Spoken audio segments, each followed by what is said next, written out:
Welcome to Top 10 USA, home of the Rocket Platform. Please follow our replacement procedures and be sure to use appropriate ESD standards and techniques throughout the replacement process.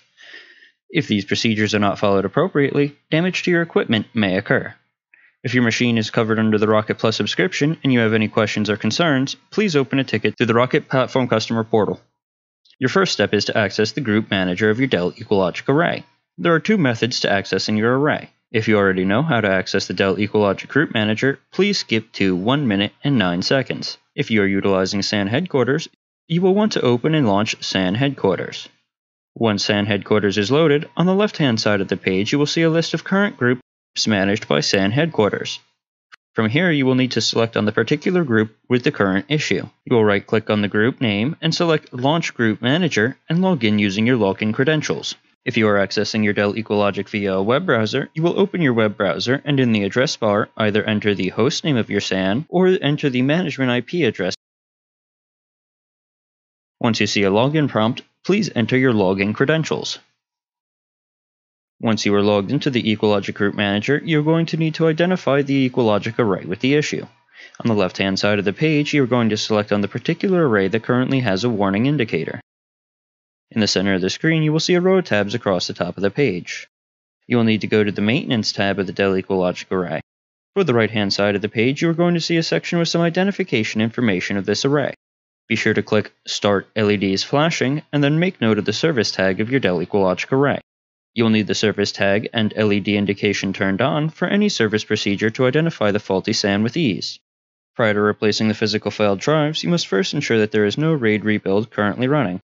Go back under the Status tab, and toward the top right-hand side of this tab, you will see a RAID status. You must make sure the status either reads as OK or Degraded. If you see Reconstructing as the status of the array, you will need to wait until the status is changed to OK or Degraded. When replacing a drive in a Dell EqualLogic array, you will need to first identify through the Group Manager which drive is currently failed, and which shelf the failed drive resides on. For you to identify the failed hard drive, you will go under the Disks tab in the Group Manager. From the Disks tab, you can see that the drive in slot 41 has failed on the top shelf. Using the LED indication you had turned on, locate the array. The array should have every indication light on the machine flashing. Verify that this is the correct array using the service tag from the Group Manager. The service tag of the array should be located on a sticker in the rear of the machine by the controller slots. Once the array has been identified, you will need to turn off the indicator lights. Enter into the Group Manager and select a member with the failed drive. Open up the Maintenance tab and on the right-hand side, select the option Stop LEDs Flashing. Now from the front of the EqualLogic array, you will need to unlock the shelf to allow the shelf to slide forward. To unlock the shelf, take a Torx 15 screwdriver and turn the two locking mechanisms on the front of the array in a counterclockwise direction. Once the shelf has been unlocked, you will need to slide the drawer forward. To slide the drawer forward, push inwards on the two buttons of the shelf while pulling backwards. You are now able to see the drive in slot 41 is failed. You can verify this by the indicator light that will be amber while confirming that the indicator light is for the correlating slot you saw in the Group Manager. Once you can confirm that this is indeed the drive that will need to be replaced, you will need to push the tab of the failed drive to the right, releasing the locking mechanism.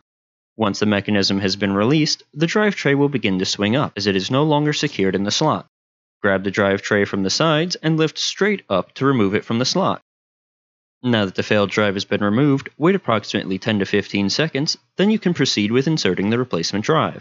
Prior to inserting the replacement drive, push the tab of the drive to the right to ensure it is in the unlocked position. Insert the replacement drive, ensuring it is facing the same direction as the other drives. The drive should seat in 90% of the way before it catches on the spring. The spring is there to ensure smooth release of the drives from their slots once the locking mechanism has been unlocked. Now push down on the drive, and once the drive is flush with the other drives, push forward on the drive tray to lock it in place.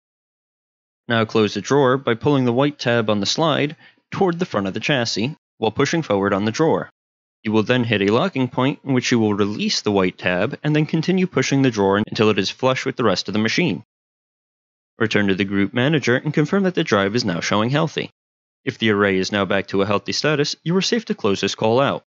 If the drive fails to come back online or other issues arise, please contact us directly. Thank you for choosing the Rocket Platform, the revolution of hardware maintenance. Thanks for watching. This has been another video by the Top 10 USA Video Production Team. We look forward to sharing more content with you going forward, so please check out our YouTube channel and please subscribe so that you get notified whenever we release a new piece of content.